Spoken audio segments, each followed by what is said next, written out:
on va parler d'un sujet qui vous intéresse sûrement, comment gagner de l'argent grâce au SEO en 2026. Et là, je trouve que c'est quand même excellent parce que c'est presque comme si tu avais des parts de la boîte alors que t'as pas eu à tester le marché et tout. C'est un système qui va te permettre de monter un e-commerce, de tester ton produit et surtout de gagner de l'argent. Il vaut mieux être top 3 sur un mot-clé qui est tapé 10 fois par mois sur n'importe quel outil, mais qui a une intention de recherche vraiment transactionnelle, voilà, que des top 10 sur plein de mots-clés autres que transactionnels. Donc ce truc de local plus moi je trouve ça assez fort. Comme par définition il n'y a pas beaucoup d'acteurs qui proposent ça à Nice, vous pouvez arriver et casser tout ça. Hello à tous et bienvenue sur ce nouvel épisode de MVP. On se retrouve tous les deux avec Antoine. On va parler d'un sujet qui vous intéresse sûrement, comment gagner de l'argent grâce au SEO en 2026. Donc c'est un épisode qu'on a déjà fait en 2025 et peut-être même en 2024. Et alors pourquoi on le refait? Parce qu'en fait, tout simplement au fil des années, le SEO change. Il y a des choses qui sont plus ou moins simples. Il y a des nouvelles opportunités. Je pense au vibe coding notamment, on va sûrement en parler aujourd'hui. Donc tout ça change au fil des années. Donc là, on va vous faire en fait notre guide pour cette année. Je vais faire un petit point sur les performances. Enfin, rapidement avant, je vais annoncer le plan. Donc déjà, au début, on va voir en quoi le SEO c'est intéressant par rapport à d'autres canaux d'acquisition. Donc on va un peu comparer tout ça.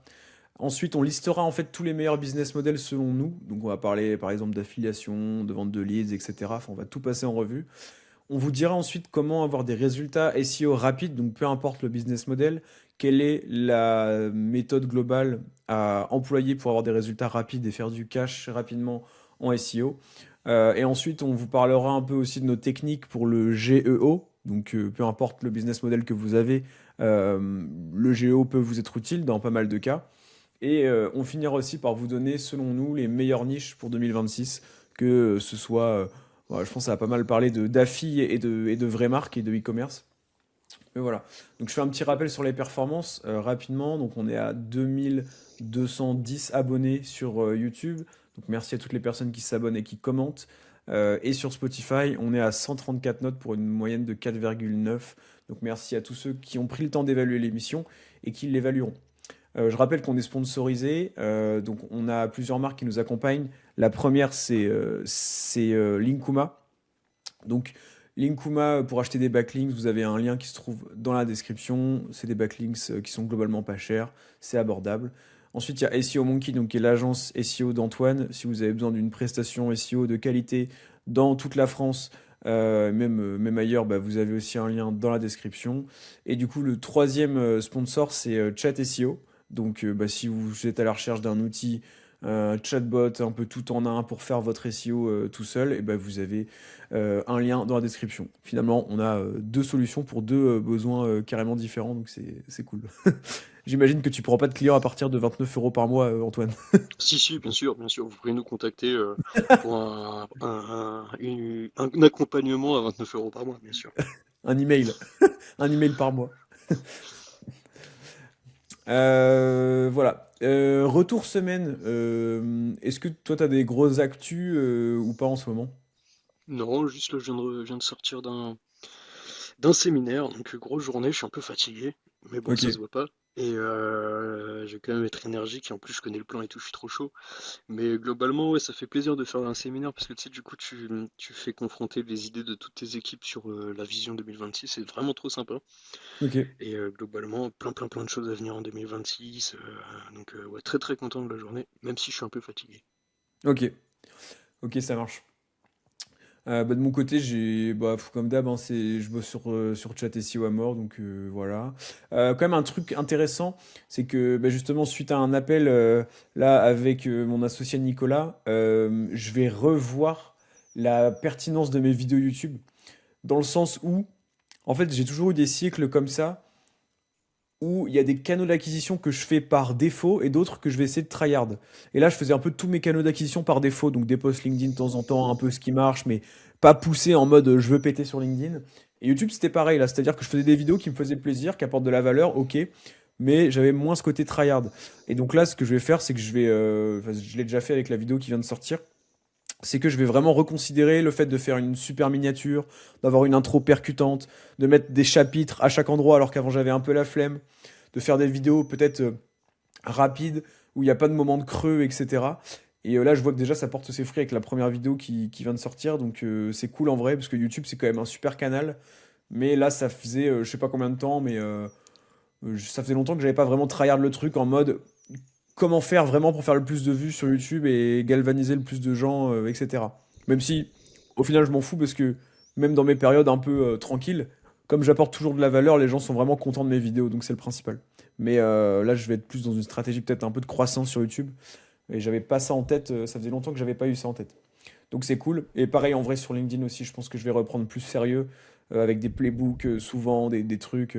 C'est stratégique pour le chat SEO et puis même pour moi au sens large. Donc voilà, remettre un peu l'accent sur le branding que j'ai quand même un peu délaissé. Enfin, en fait, j'ai gardé mes habitudes, mais c'est clair que j'allais pas aussi à fond qu'avant avec le lancement de Chat SEO. Et même avant de Chat SEO, en vrai, j'étais déjà dans un truc de j'entretiens le rythme, enfin, mais voilà quoi.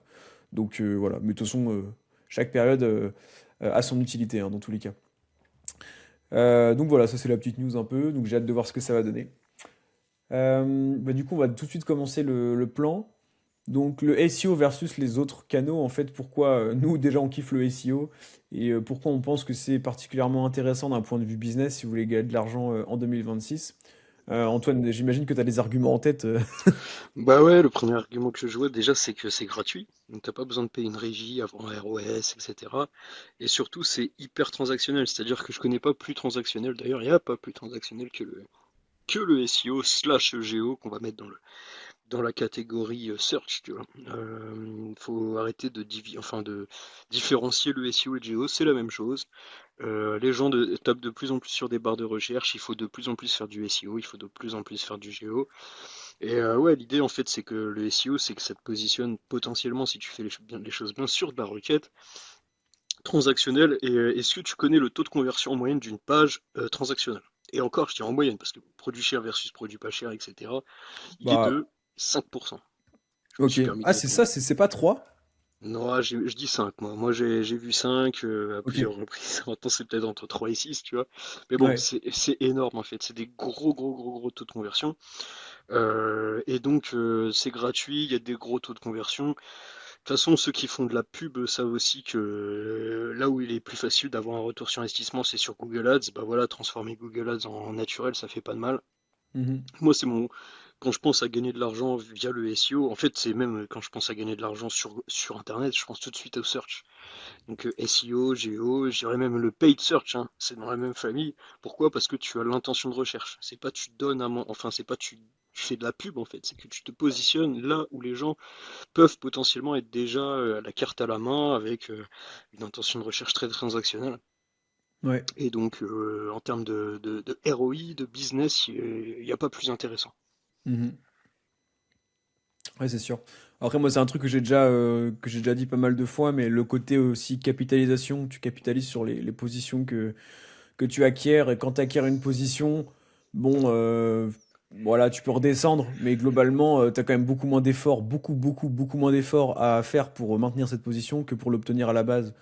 Donc voilà, une fois que tu as une position, en général, tu es quand même assez safe dessus, même si tu peux avoir des concurrents qui essayent activement de la reprendre, etc. Donc ça, c'est un truc que moi je kiffe, c'est tout ce qui est un peu bah, les intérêts composés, toujours capitaliser sur ce que tu as, et voilà. Puis après, tu deviens un peu une machine inarrêtable qui prend toutes les positions une par une, quoi. Euh, Il y a donc, peut-être un canal, ouais. je vais te surprendre, que je préfère par rapport au SEO. Il y en a un seul. Et en réalité, vous allez comprendre que c'est du produit, c'est le bouche à oreille. Pourquoi? Parce qu'en fait, tu fais du SEO. Prenons l'exemple d'une énorme marque, genre Amazon, Booking ou Doctolib, peu importe. Tu vois. En fait, oui, il faut faire de l'acquisition. Oui, il faut faire de l'attraction vers ta marque, mais c'est pas suffisant. Tu vas te fatiguer si les gens viennent, ils achètent une fois, ils partent. En fait, ce qu'il faut, c'est faire effet boule de neige. Tu fais de l'acquisition. Donc, le SEO, c'est le meilleur. Je reviens sur ce que j'ai dit. Oui, c'est le meilleur canal d'acquisition pour se faire connaître. Mais après, comment faire en sorte que les gens, une fois qu'ils te connaissent, ils reviennent chez toi? Et donc oui, le bouche-à-oreille, mais en fait, c'est plus du marketing, c'est du produit. Peu importe ce que tu vends, que ce soit du produit physique, que ce soit du produit digital, que ce soit du service, que ce soit peu importe. Et en fait, il faut me coupler les deux. Parce que juste faire de l'acquisition, bah tu vas te fatiguer au bout d'un moment. On en connaît peu des grosses marques qui font pas des bonnes prestations ou des bons produits, etc. Donc peut-être que je mettrais au-dessus en termes d'acquisition, en termes de canal, le canal brand, pas seulement le canal brand parce que je suis connu, mais aussi parce qu'en fait ils connaissent votre marque et qu'ils reviennent. Et peut-être que juste en dessous, en effet, je mettrais le SEO en termes de retour sur investissement, tu vois. Mhm. Donc, un, avoir un super produit. Deux, avoir une bonne acquisition SEO. Et ça, je peux vous assurer que c'est suffisant pour développer une marque sur le long terme. Et après, pourquoi pas tout activer, faire plein de, enfin, de canaux différents. Pense à la publicité, bien sûr, le paid. Et encore, il y en a des dizaines, quoi. Mhm. Ouais, c'est sûr. C'est sûr, c'est sûr. Pour passer un peu au business model, toi, ce serait quoi le meilleur business model allié au SEO pour faire des thunes en 2026 selon toi? Bah alors, de toute façon, ça dépend ce que vous avez comme vision. Mais moi, j'ai une vision, vous le savez, une vision long terme, une vision entreprise, une vision capitaliste, etc. Donc, j'aurais tendance à vous dire monter une boîte. Et c'est pour ça que finalement, le canal que je mettrai au-dessus du SEO, c'est le canal qualité du service, qualité du produit. Et en fait, voilà, on capitalise sur sa marque. Ça prend tellement de temps. Donc, moi, je dirais en fait, faites votre service, faites votre produit.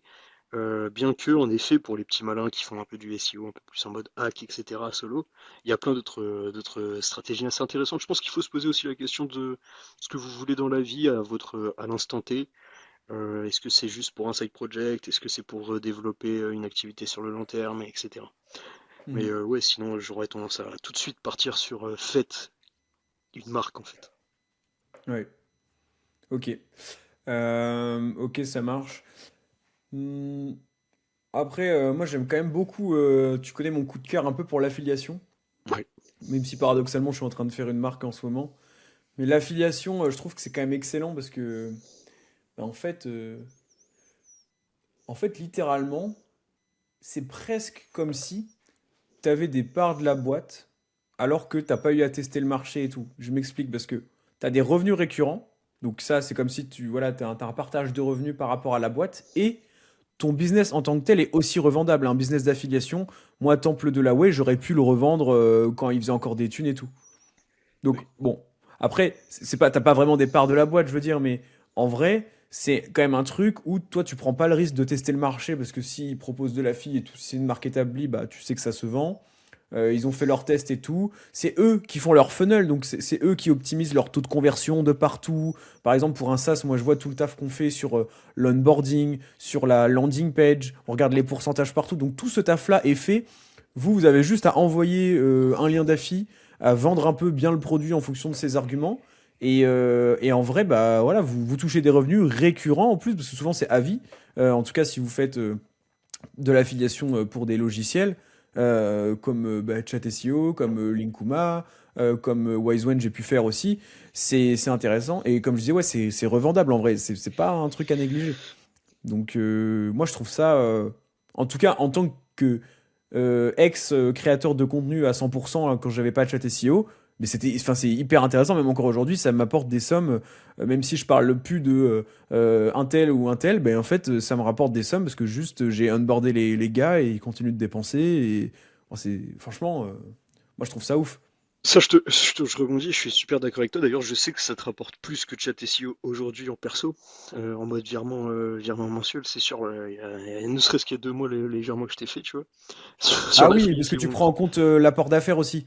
Ouais, bah oui, bah c'est pareil, c'est de la fille. Ah oui, ouais, ouais, ouais, ouais. Non, là, ouais, je parlais de la fille pure et dure, mais oui, oui, l'apport d'affaires, c'est un autre. Enfin, oui, c'est une sorte d'affi, C'est un clairement. peu pareil. Mais Ouais. au final, ça c'est vrai, je te rejoins à 200%. Quand vous montez une boîte, quand tu montes une boîte Paul, c'est pas instinctif de faire de la marge. Alors, je suis peut-être un mauvais entrepreneur ou au contraire un super bon entrepreneur dans le sens où je vais faire développer ma marque le plus vite possible. Et pour avoir parlé avec des gros entrepreneurs, etc., même dans le service, il faut viser les bidas et c'est très contre-instinctif de se dire en fait je développe sur de la marge. Et Hmm. c'est l'affiliation, ce qui est trop bien avec ça, c'est que tout de suite tu fais de la marge et tu fais du propre. Avec Mhm. plein d'autres business models où tu fais de la marge, pas du propre, je pense au dropshipping, tu vois, il y a un truc un peu crade. En fait, à partir du moment où tu fais que de l'acquisition, forcément ton produit est dégueulasse, donc c'est pas terrible. Je pense la seule équation dans laquelle tu peux faire et de la marge, enfin plutôt, et de la satisfaction client et du chiffre d'affaires très rapidement, c'est que sur de l'acquisition, parce que c'est-à-dire que tu délègues la production de ton produit à quelqu'un qui est bon. Et c'est là en ça que je te rejoins un petit peu sur l'aspect, comme si que tu prenais des parts dans la boîte en fait. C'est comme si que oui, tu déléguais, même si finalement je sais pas qui, je pense que la boîte en réalité est plus smart que que celui qui fait de la FI à long terme, tu vois. Mais à court terme, je pense que celui qui fait de la FI, il se met très bien et je suis persuadé Bah que ouais. en tant que très gros affilié sur certains outils, tu t'es fait plus d'argent que les entrepreneurs parce qu'ils étaient dans la logique de réinvestir, réinvestir. Je pense même à SEO Monkey, je te le dis en toute transparence, des fois je te faisais des gros virements et moi je me faisais pas les mêmes salaires, tu vois. Et Ouais, c'est ouais. trop cool. Ah, c'est vrai que l'affiliation, il y a des côtés très sympas. Ah Et ouais. même en fait, quand tu penses à tous les youtubeurs et tout, ils ont quasiment. Bon, il y en a qui montent un petit peu des business autour, tu vois. Il y en a des fois, ils font des marques de boissons et tout, mais pour beaucoup, pour une grande majorité, ce qui leur rapporte de l'argent, c'est la notoriété. Alors Mhm. que moi, ce que je vous dis, monter une marque, c'est-à-dire que tu utilises la notoriété pour faire de l'argent, pour un produit, pour un service, etc. Mais c'est pas le modèle. Par exemple, si on reprend historiquement d'autres acteurs, par exemple dans la musique, tous les gros, je sais pas, les personnes qui font beaucoup de vues sur les plateformes d'écoute, c'est Spotify qui les paye. C'est pas leur marque personnelle. Pareil pour les gros youtubeurs, etc. Donc travailler la visibilité et utiliser cette visibilité, que ce soit de l'affiliation, de la vue, etc. En vrai, c'est hyper intelligent. C'est juste que tu pourras jamais faire un empire là-dessus. Mais par contre, pour gagner vite de l'argent et même être très bien, c'est super. Je pense que t'en as quand même qui font des empires là-dessus, hein, mais après, il faut devenir un média, quoi. Mais tu vois, t'as Ouais. des gros sites comme jeuxvideo.com qui vivent énormément de ce genre de trucs. Et je pense vraiment que tu peux faire des empires là-dessus, hein, mais c'est juste que c'est moins sexy, on en entend moins parler, tu vois, c'est... Enfin... Ouais, et puis ça peut devenir un business model, par exemple, tu vois, je t'avais dit, j'avais rencontré un gros groupe de médias, tu sais, genre, tous les médias digitaux et tout, ils sont détenus Reworld par eux, Media, mais là. par contre, ouais, ils ont un big business model derrière avec plein de calls, plein de vendeurs et tout, tu vois, pour vendre des espaces publicitaires. Mais regarde dans les faits, tous les médias, ils sont rachetés souvent par des business au-dessus, tu vois. C'est pas un Hmm. business model qui est, je trouve, très solide.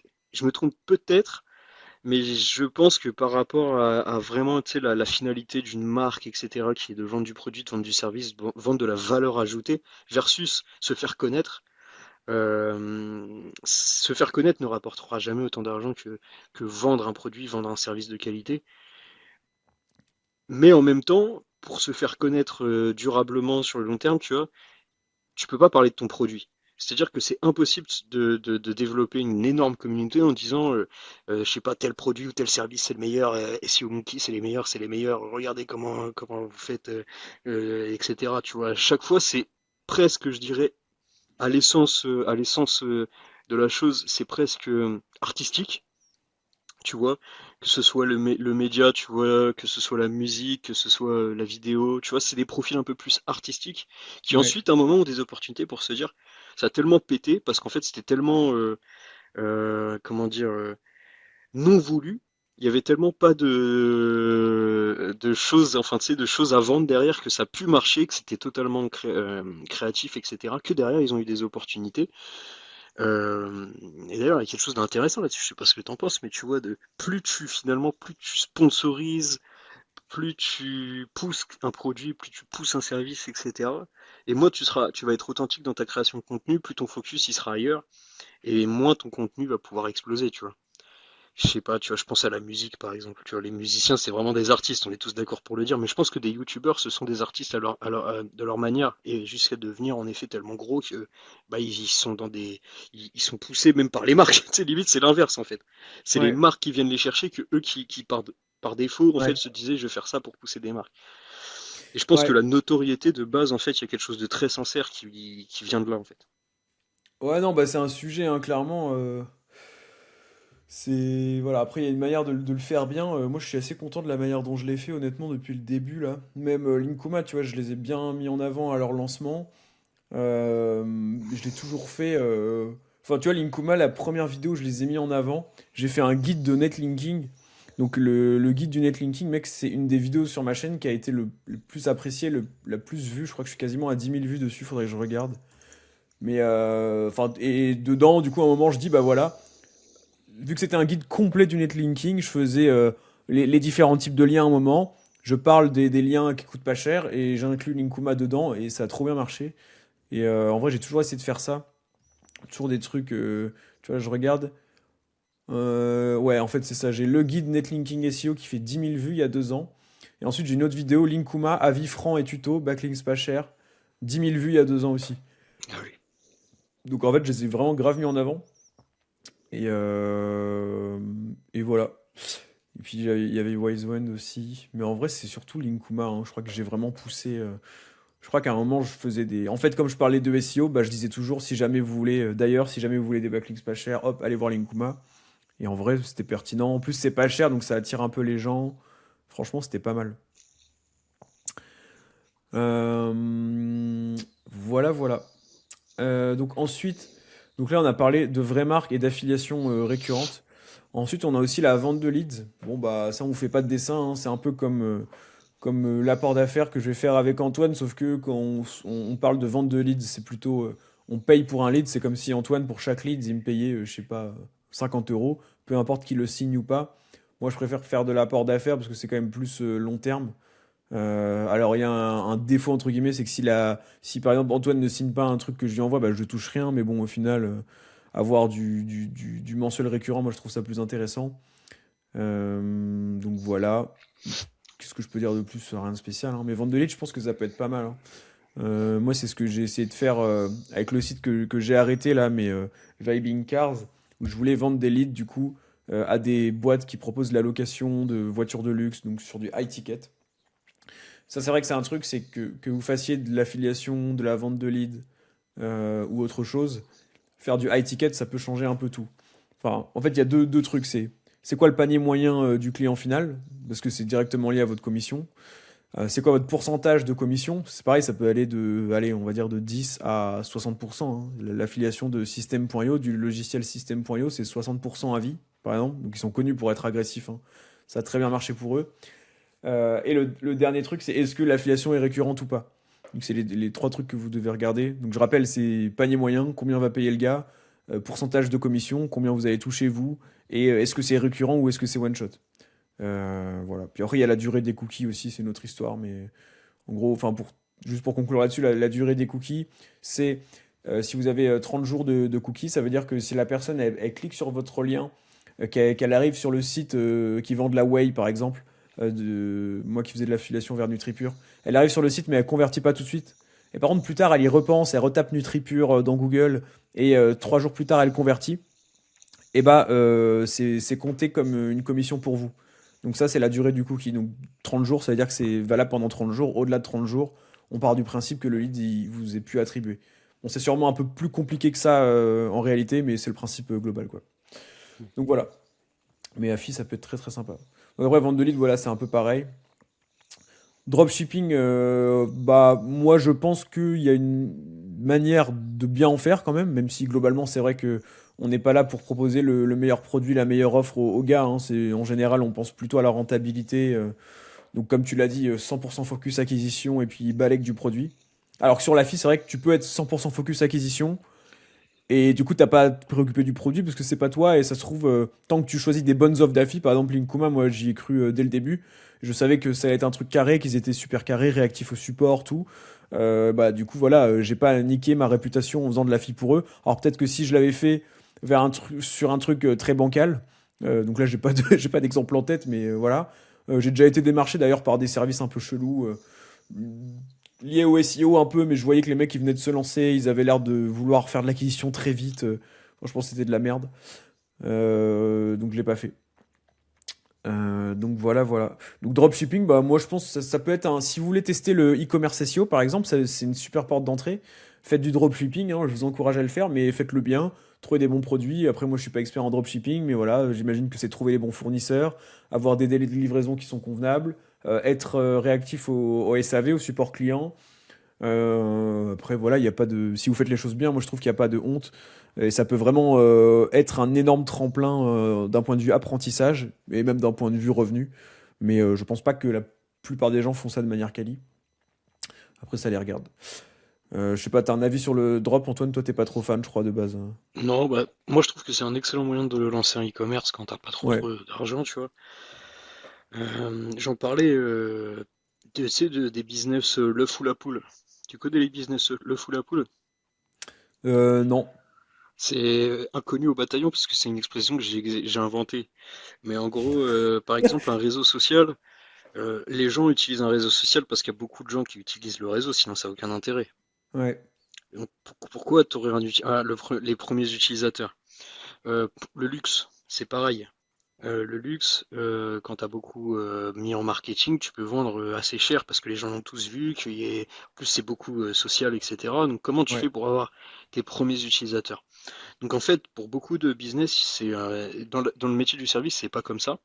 Mais pour beaucoup de business, c'est l'œuf ou la poule, c'est-à-dire qu'il faut avoir suffisamment d'utilisateurs pour que ça crée de l'attraction. Et en fait, ce que ça veut dire, c'est simple. C'est qu'en fait, il faut un gros ticket d'entrée.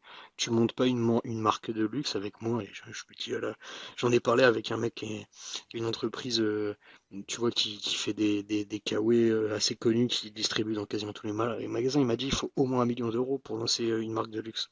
Parce qu'au début, tu dois payer masse d'influence, etc. Et tu croises les doigts pour que ça marche. Un annuaire, c'est pareil.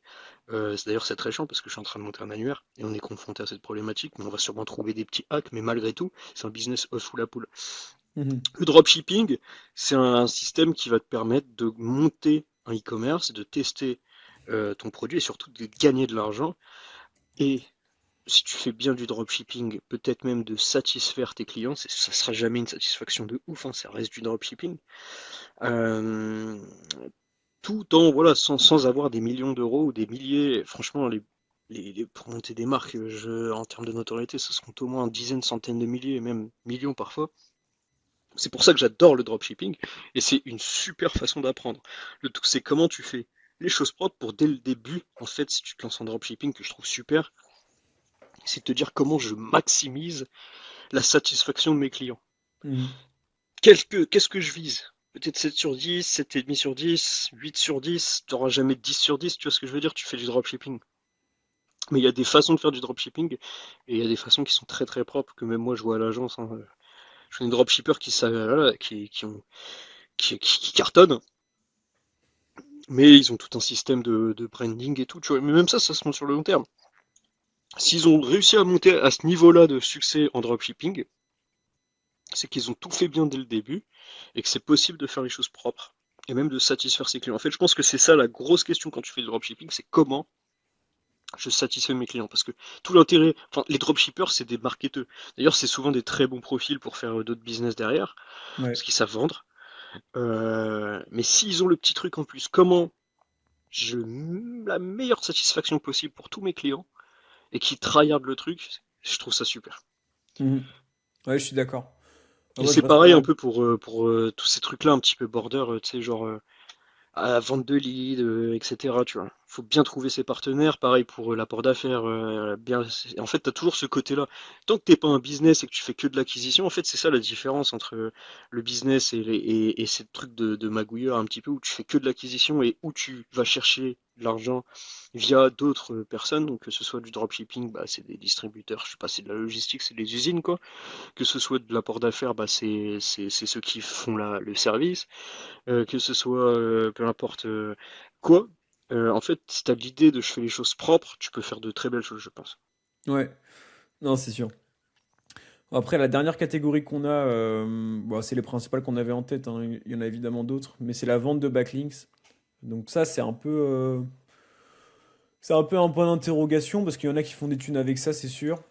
Maintenant, bah tu vois, je crois qu'on en parlait en plus en 2025. On avait déjà dû faire un épisode, je suis quasiment sûr, les meilleurs, enfin comment gagner de l'argent avec le SEO en 2025. Je pense qu'on disait déjà, même peut-être en 2024, je pense qu'on disait déjà que ça avait moins le vent en poupe. Et en fait, on se répète chaque année, mais c'est vrai quoi. Après là, entre 2026 et 2025, j'ai pas l'impression qu'il y ait une grosse différence, hein. J'ai l'impression que ça s'est fait un peu tuer, descendre, je veux dire, 2023-2024. Là, 2025-2026, bon, je sais pas, j'ai l'impression que c'est un peu pareil, quoi. Les gens sont d'accord avec le fait que bah, c'est quand même moins efficace. Mais j'ai pas l'impression qu'on ait un truc de ah ouais, au courant de l'année 2025, ça a encore plus perdu en efficacité, quoi. J'ai juste l'impression que les gens ont compris que il y avait le branding, que l'autorité c'était pas que le netlinking, qu'il y avait beaucoup de jus zéro sur les sites, donc des sites que par exemple vous achetez des liens dessus et en fait ça vous fait rien. Mais c'est pas négatif, c'est juste que ça vous fait rien, vous dépensez dans le vide. Donc ça existe, faut en être conscient. Les gens ont conscience que voilà, les sites qui sont vendus sur les plateformes d'achat de liens, bah, ils ont quand même des patterns communs, donc c'est souvent des WordPress, enfin c'est facile à identifier pour Google. Donc tout ça rend le truc pas parfait, mais on sait que c'est quand même utile, notamment en maillage profond, enfin faire des liens vers des pages profondes. Donc pas votre page d'accueil, hein, des pages stratégiques sur des mots-clés stratégiques. Envoyer des liens sur ces pages-là, ça peut vraiment avoir un impact cool. Et les gens savent aussi que aux plateformes de netlinking, on va préférer plutôt les liens, échange de liens depuis des vraies marques. Donc en fait, le but c'est d'obtenir, si possible, des liens depuis des sites qualitatifs, donc des sites qui ont des résultats SEO, qui ont une marque recherchée, qui ont des réseaux sociaux, et si possible, du coup, des sites qui ne créent pas beaucoup de liens vers d'autres sites, quoi. Donc qui ne sont pas des sites dédiés à la vente de liens. Donc ça, c'est dans l'idéal, je dis bien dans l'idéal. Sauf que bah, sur le terrain, faire ça, ça nécessite de passer beaucoup de temps, c'est de l'organisation. Antoine, il le sait parce qu'il le fait très bien et je suis convaincu que c'est une des forces de ton agence par rapport à d'autres, et même en SEO de manière générale par rapport à d'autres. Mais ça prend du temps, c'est de l'organisation, etc. Donc après, il y a la solution du coup des plateformes d'achat de liens qui est plutôt cool, où vous pouvez acheter des liens rapidement, notamment sur Linkuma, ça se fait super bien. Et puis voilà, Linkuma par exemple, ils assument clairement que c'est des liens bah, entrée de gamme, parce qu'il y a des liens pour tous les budgets, pour tous les objectifs, et donc il n'y a aucun problème avec ça. C'est juste que voilà, le lien idéal, bah oui, ça va être limite du RP, ou comme Antoine avait fait, il avait obtenu un lien depuis la Voie du Nord, parce qu'il y avait bossé avant et tout. Bah oui, ça c'est excellent comme lien, mais qui peut se le permettre et qui a accès au contact, qui a le temps de faire du démarchage, de relancer et tout? Bah en réalité, peu de personnes au final. Donc voilà, vous avez le truc global. Donc les gens globalement sont au courant que l'achat de liens sur des plateformes, c'est moins efficace qu'avant, parce que je pense qu'il y a un moment où c'était vraiment assez cheaté et où c'était comme obtenir d'autres liens, quoi, peut-être. Donc maintenant, c'est un peu moins efficace. Pour autant, bah, vous pouvez quand même faire des thunes parce que faut savoir que les agences SEO, les freelances SEO, même les mecs chez les gens, chez l'annonceur en SEO, ils passent beaucoup, beaucoup par ça justement pour gagner du temps, pour maîtriser le budget, pour avoir la main sur les encres de liens. Enfin, t'as la main sur tout, quoi. C'est littéralement un catalogue, donc c'est top. Donc, clairement, ça peut être un bon business model. Cependant, bah, je vous dirais de vous concentrer sur ça, c'est pareil, c'est un truc qu'on a dû dire l'année dernière, mais ça fait pas de mal de le rappeler. Euh, pour qu'un lien soit vendeur, pour que vous vendiez beaucoup, en fait, vos arguments de vente, c'est les métriques SEO que vous avez sur votre site. Donc, en fait, est-ce que votre site performe en SEO ou pas? Avant, il y avait pas mal quand même des métriques bullshit qui étaient prises en compte pour, enfin, les acheteurs. En fait, faut donner aux acheteurs ce qu'ils veulent. Et malheureusement, les acheteurs sont pas tous éduqués. Et donc, avant, il y avait beaucoup ces indicateurs de trust flow, tous les indicateurs d'autorité des outils, qui étaient pas mal pris en compte par les acheteurs. Et donc, les gens les boostaient, les fakaient totalement. Déjà que c'était pas, c'était un peu biaisé de base, mais du coup, c'était encore pire. Euh, le trafic estimé SEMrush aussi, qui est des fois directement lié au prix de vente sur les plateformes de liens. Il y a des plateformes qui corrèlent. Enfin, par exemple, si vous vendez votre site, bah, s'il fait 3000 de trafic SEMrush, et bah, vous allez pouvoir le vendre entre temps et pas en dessous ou au-dessus. Enfin, il y a des plateformes qui fonctionnent comme ça. En tout cas, de mémoire, il y en a qui fonctionnent comme ça. Donc voilà, donc les gens sont quand même de plus en plus alertes, je pense. Ils vont chercher des sites qui réalisent du vrai trafic, pas uniquement du trafic estimé sur SEMrush, qui va peut-être avoir des vrais backlinks, pas uniquement un score d'autorité haut. Mais bah, je crois que dans les faits, il y a quand même beaucoup encore des trucs bullshit qui sont pris en compte. En même temps, on peut pas en vouloir aux gens quand le SEO c'est pas ta spécialité, que tu fais ça depuis un an, 2 ans. Enfin moi, en 2 ans de SEO, je pense que je considérais encore le TF, le trafic estimé SEMrush. Je me rendais pas compte que ça pouvait être totalement fucked up et voilà quoi. Donc voilà. Donc essayez de comprendre ce que les acheteurs de liens achètent comme type de lien. La meilleure méthode, c'est de parler quand même avec des vendeurs de liens qui font ça depuis longtemps et qui savent concrètement vous dire quels sites marchent le plus chez eux, pour quelles raisons et tout. Ou de faire des tests par vous-même, tout simplement. Et puis voilà, faites un entre-deux entre donner ce que les acheteurs attendent pour faire des ventes et avoir un vrai site cool où vous publiez du vrai contenu dessus, hors vente de liens, où vous vous positionnez sur de vrais mots-clés, où il y a un vrai branding, tout le monde sera content. Et les gens sont quand même de moins en moins cons, de plus en plus éduqués.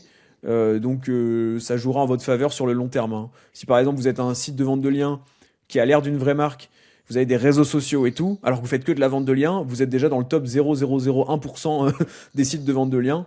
Et peut-être qu'aujourd'hui, c'est un peu d'effort, alors que vous pourriez créer un autre site ou un truc comme ça à la place. Mais sans doute que demain, dans 1 ou 2 ans, en fait, vous serez les liens les plus achetés parce que les gens ont quand même de plus en plus conscience de ça. Les experts en premier, les débutants ensuite aussi, quoi. Voilà, désolé pour la petite tirade.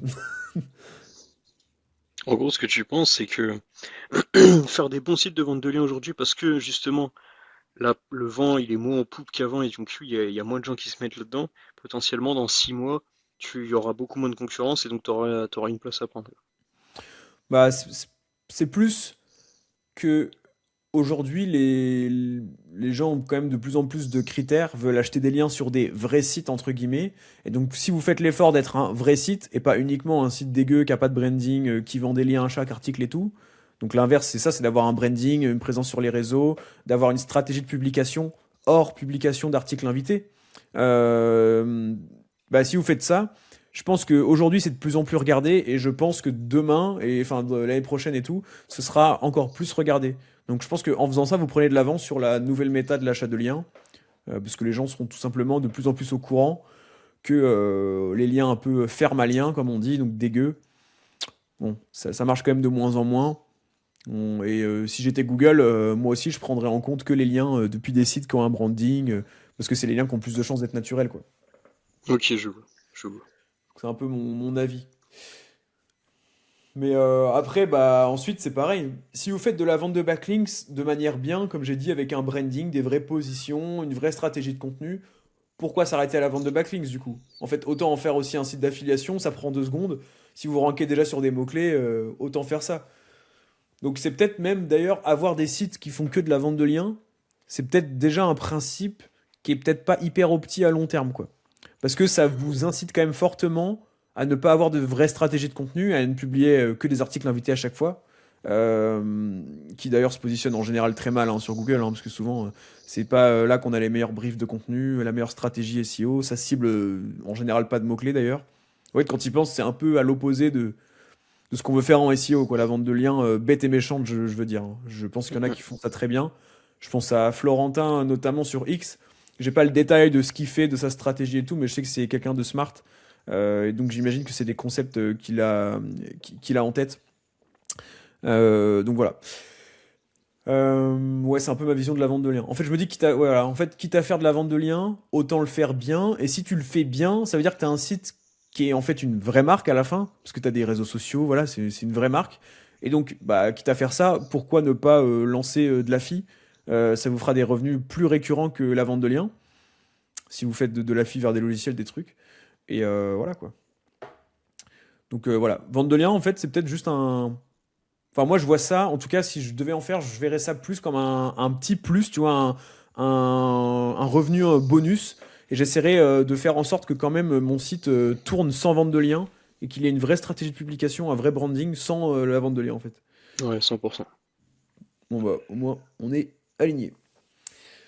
Donc voilà, comment faire de l'argent, on en a parlé, les meilleurs business models, pourquoi le SEO, pourquoi les autres canaux. Maintenant, on a quand même des deux trois trucs à vous dire pour avoir des résultats SEO rapides. Euh, le premier truc, c'est sur la sélection des mots-clés. Donc je sais pas si tu veux en parler Antoine, mais c'est sélectionner des mots-clés plus ou moins concurrentiels. Ouais, rapidement, faites vraiment une liste déjà avec le bon sens des mots-clés les plus business. Faites les long trades. Allez checker sur un outil comme SEMrush ou autre pour checker voilà, les niveaux de concurrence, prioriser et travailler uniquement les mots-clés transactionnels, quoi. Mhm. Et ensuite, faites un petit suivi de position bête et méchant. Vaut mieux être top 3 sur un mot-clé qui est tapé 10 fois par mois selon n'importe quel outil, mais qui a une intention de recherche vraiment transactionnelle, que voilà que des top 10 sur plein de mots-clés autres que transactionnels. Mhm. Il y a une liste de mots-clés, pour chaque mot-clé, faites une bonne page. Et puis comme ça, je pense que c'est le moyen le plus rapide, le plus efficace d'avoir un bon ROI. C'est ça. Seul truc que j'ai ajouté et que t'as évidemment en tête toi aussi, c'est faire en sorte d'obtenir un bon CTR SEO. Et donc ça passe par un bon title qui est bien sexy. D'ailleurs, le title, évidemment, mettez votre mot-clé ciblé dedans, hein. C'est la balise la plus puissante en SEO en termes sémantiques. Et vous pouvez aussi vous pencher sur les résultats enrichis. En vrai, ça peut faire une différence. Donc avoir des petites étoiles, dans les pages de résultats de recherche juste en dessous de votre lien. Si vous savez pas comment faire, laissez-nous en commentaire, on vous redira. J'avais fait une newsletter il y a longtemps là-dessus, donc peut-être que je pourrais retrouver le lien ou quoi. Mais voilà, c'est possible. Sinon, vous demandez à ChatGPT, en vrai, il est pertinent sur ces sujets-là, donc il va vous dire le code à insérer et tout. Voilà. Ensuite, tu voulais parler, Antoine, de GEO, de nos techniques en fait de géo-business. Ça, c'est vrai que bah, c'est Bah, c'est très très franchement, le pertinent. trafic transactionnel, il va également passer sur les LM. C'est pas parce que en fait, c'est pas du tout le même parcours. C'est-à-dire que sur Google, tu vas vraiment mettre ta requête cible transactionnelle. Tu mets jamais sur LM, je sais pas moi, plombier Lille, tu vois. Ouais. Et encore. Mais disons que surtout, voilà, que ce soit du produit, du service, etc., tu vas finir potentiellement par arriver sur un site pour passer une transaction. Voilà. Et donc, en effet, il va falloir ranker en géo. Donc là, les requêtes prioritaires, c'est tout ce qui est meilleur plus. Alors meilleur plus, que ce soit sur service pur plus produit, en ajoutant enfin, de la section contextuelle derrière pour telle et telle étude de cas, etc. Pareil, tu peux mettre du meilleur plus, avis plus, etc. Donc tu vas plus travailler tes requêtes qu'on travaillait déjà en SEO, moi qu'il faut continuer de travailler un petit peu plus, je dirais, navigationnel ou voire commercial Mhm. que de la pure transactionnelle. Et ça, il faut mettre les bouchées doubles parce que bah, forcément, il y a du géo, il y en aura de plus en plus. Et bien sûr, mettre en place un bon tracking pour avoir votre part de voix sur les différentes requêtes que vous travaillez sur les LM. Mhm. Ouais, bah écoute, je suis d'accord, de toute façon. Classement, en gros, ce que vous devez retenir, c'est classement interne et classement externe, où dans les deux, vous êtes très bien classé. Voilà, sur vos requêtes business. C'est. On en refera peut-être un épisode, mais en vrai, c'est le 20-80 qu'on a trouvé aujourd'hui. Et avoir des titles optimisés avec meilleur plus le mot-clé business bien dans le title, l'année dans le title. D'ailleurs, faites gaffe, on est passé en 2026, je sais pas si vous avez remarqué, donc faut changer vos années. Si vous êtes sur WordPress et que vous avez fait la technique de mettre dans le title pourcentage, current year, pourcentage, et ben vous savez, enfin vous avez la technique pour qu'elle se mette à jour, elle se mette à jour automatiquement, dans le title du moins. Si vous l'avez pas fait, je vous recommande de faire la technique la plus simple, c'est de faire un site de points, votre nom de domaine, donc site de points paulvonjon.fr, espace 2025, et vous voyez ce qu'il y a 2025 dedans. Mais si vous avez le truc qui met à jour automatiquement, alors vous allez peut-être voir des pages où c'est écrit 2025, mais en réalité c'est juste que Google n'est pas repassé dessus et n'a pas mis à jour, mais vous avez bien 2026 dans le title. Donc sinon la solution vraiment la plus fiable, c'est si vous avez Screaming Frog, et bah vous crawlez tout votre site, vous allez dans les titles, vous exportez tous les titles, et là dans un Google Sheet, vous repérez les vrais titles qui ont effectivement encore 2025. Si vous avez Screaming Frog, c'est la technique la plus fiable. Là, vous êtes sûr de pas vous gourer. Voilà, voilà. Alors après, on avait aussi les meilleures niches. En fait, les meilleures niches, enfin, je veux dire, on n'est pas expert en niche, mais comme je vous l'ai dit, pour moi, les deux trucs, notamment en affi, c'est est-ce que l'affiliation est récurrente, est-ce que le panier moyen est gros, et est-ce qu'il y a un gros pourcentage de commission. Ouais, c'est ces trois trucs-là. Donc après, nous, on a tendance à vous orienter vers les thématiques high ticket, donc là où les gens payent très cher, genre location de voitures de luxe, comme j'avais fait sur mon site. Pourquoi? Parce que bah, beaucoup de commissions à la clé, forcément, même si c'est 10%, 10% sur 7 000 euros, c'est énorme. Souvent, bah, les thématiques high ticket, comme ça, comme c'est un peu niche, bah, le SEO est pas forcément incroyable en face. Et vous pouvez des fois, comme je l'avais dit dans un autre épisode, faire du, du high ticket localisé. Donc location de voitures de luxe à Nice par exemple. Mais en fait, comme par définition, il n'y a pas beaucoup d'acteurs qui proposent ça à Nice, il y a peut-être, je sais pas, deux, trois boîtes, et bah c'est pas des gens spécialement très très bons en SEO, bah, vous pouvez arriver et casser tout ça. Donc ce truc de local plus high ticket, moi je trouve ça assez fort. Et puis après, bah, sur les logiciels, ça peut être très fort aussi, hein. J'imagine qu'il y a des logiciels qui proposent de l'AFI lifetime, donc à vie récurrente, qui en plus coûte cher au mois, sur des thématiques, tu sais, un peu, je sais pas moi, les thématiques de l'usine, les thématiques un peu, je dirais, arriérées comme ça d'un point de vue digital, hein, j'entends. Et ben, je Mhm. pense qu'il y a moyen de se mettre très bien, genre vendre des gros logiciels qui coûtent super cher Genre, je sais pas, tu sais, les logiciels genre Sage et tout, là, machin. Je sais plus. Mais ça doit être hyper connu, mais c'est peut-être pas le bon exemple. Mais j'imagine qu'il y a moyen de faire beaucoup de thunes, quoi. Je sais pas, Antoine, si t'as des thématiques. Bah moi, si demain je devais lancer un business un petit peu comme ça, en partant de zéro, un peu en affi, ça serait une thématique ouvrier artisan. Ouais, ok, Parce que ouais. tout passe par Google. J'en donne des dizaines, hein. Serrurier, plombier, déboucheur, chauffage, chaudière, et j'en passe, il y en a vraiment plein. Et en Mhm. fait, ce que tu peux faire là-dedans, c'est commencer à créer un super site qui va devenir une franchise à terme, parce que tu fais les choses bien dans le web. T'inspires un peu de ce que font la compagnie des déboucheurs, par exemple. Ouais. Et en fait, ce qui est trop cool, c'est que le modèle de franchisé, c'est du modèle d'apport d'affaires ou de vente de lead, en fait. Quand tu réfléchis, t'as un franchisé, tu lui envoies le business, il fait sa presta, tu prends un pourcentage, et c'est exactement ça. Et donc tu peux lancer un business très long terme. Donc en fait, je me contredis. Tu peux créer une marque en apport d'affaires grâce au modèle franchisé, qui plus est dans le domaine de l'artisan, qui est très peu concurrentiel parce que voilà, les artisans, ils sont pas très digitalisés. Et pourtant, le business est juste énorme. Donc moi, si demain je devais faire une niche en ayant une vision long terme, ça serait un truc du style, bah voilà, la compagnie des déboucheurs, quoi. Mhm. Ok. Je la commence peinard, pépère. Je vends mon lead où je fais de l'apport d'affaires avec le déboucheur du coin. Puis deuxième, troisième, quatrième, cinquième, je lui dis bah et finalement est-ce qu'on pourrait pas bosser un peu ensemble? Je commence à réfléchir franchise, je commence à réfléchir branding. Tu vois, c'est ça qui est trop cool, c'est que tu peux vraiment venir derrière créer une franchise. Et c'est un modèle franchise. Les... En fait, une franchise, c'est un modèle service plus localité dans lequel tu peux pas te déplacer. Exemple, tu peux avoir, bah, je sais pas moi, la clinique des Champs-Élysées, c'est une franchise. La compagnie des boucheurs, c'est une franchise. McDonald's, c'est une franchise. Parce qu'en fait, Mhm. tu as besoin d'être sur place, d'avoir une équipe sur place, d'avoir des bureaux ou un restaurant ou une clinique, etc. Tu vois. Et donc ça marche c'est une un très bon moyen de lancer une marque en SEO sur le long terme parce que tout passe par Google et qu'en plus de ça, tu commences par de l'apport d'affaires, ce qui est la logique qui précède le franchisé. Mhm. Ouais, c'est sûr. Non, clairement. Euh, Bah, écoutez, bah, je pense qu'on a fait un bon petit tour là. En vrai, vous avez quand même un bon guide pour gagner de l'argent. Euh, pour gagner de l'argent en SEO, je ferai une petite conclusion qui est marrante. Je viens d'y penser. Il faut aussi ne pas trop en perdre. Donc, vous avez des astuces pour pas payer trop cher vos outils. Il y en a qui connaissent. Bon, en vrai, je peux citer, je m'en fous. Ranker Fox, par exemple. Euh, Désolé, mais voilà, c'est la vérité. Donc, c'est un truc de partage d'outils. Voilà, je sais qu'il y en a beaucoup qui utilisent ça. Je sais que pour se lancer, ça peut être pratique.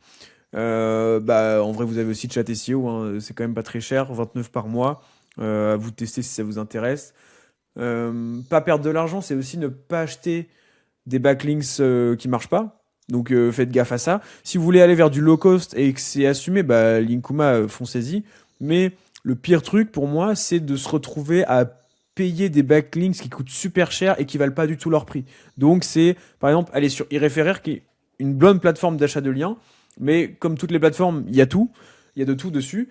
Et payer un backlink 200 euros, parce qu'en fait, il a un trafic estimé SEMrush qui est énorme, il a beaucoup de domaines référents, beaucoup de backlinks, sauf que quand vous creusez, le trafic estimé SEMrush, il est bullshit, parce que le site, il se positionne pas vraiment top 5 sur des mots-clés qui lui apportent du trafic. On en a déjà parlé des biais du trafic estimé de SEMrush. Si ça vous intéresse, que vous voulez avoir le détail de pourquoi je dis ça, laissez un commentaire, sinon on en a déjà parlé plusieurs fois. Et pareil, il peut avoir beaucoup de backlinks, ce site-là, et en fait, vous regardez, c'est que des sites pourris, de scams, de trucs. Et donc, vous vous retrouvez à payer un backlink 200 balles, alors que peut-être qu'il en vaudrait même pas 20. Enfin bon, bref. Et il vous fera sûrement aucun effet. Donc, faites gaffe à ça, pas perdre trop d'argent. Le SEO, c'est hyper intéressant. C'est complexe. On peut se perdre dans le SEO très facilement, à vouloir tout faire parfait, acheter plein d'outils hyper spécifiques pour faire plein de trucs, analyse de log, machin truc. En réalité, il y a quelques bonnes pratiques qui marchent très très bien. Et c'est surtout une histoire de discipline et de bonne volonté et de bon sens. Et faut pas trop s'égarer. Pour ça, bah, nous on est là. On essaye d'évangéliser un peu ça, de simplifier. Il y a aussi ma chaîne YouTube. Il y a d'autres sources hein, qui sont cool, mais Mais voilà, vous n'avez pas besoin de 10 000 outils, vous n'avez pas besoin d'acheter 1 milliard de backlinks, surtout si vous avez bien choisi votre niche du coup, et que vous ciblez des mots-clés business de longue traîne, donc peu concurrentiels comme on vous l'a recommandé. Voilà, c'est la petite note de fin. J'espère que tu valides, Antoine. Je valide. Magnifique. Magnifique, magnifique. C'est Bon, validé. super. Et ben on se dit à la semaine prochaine. Ciao.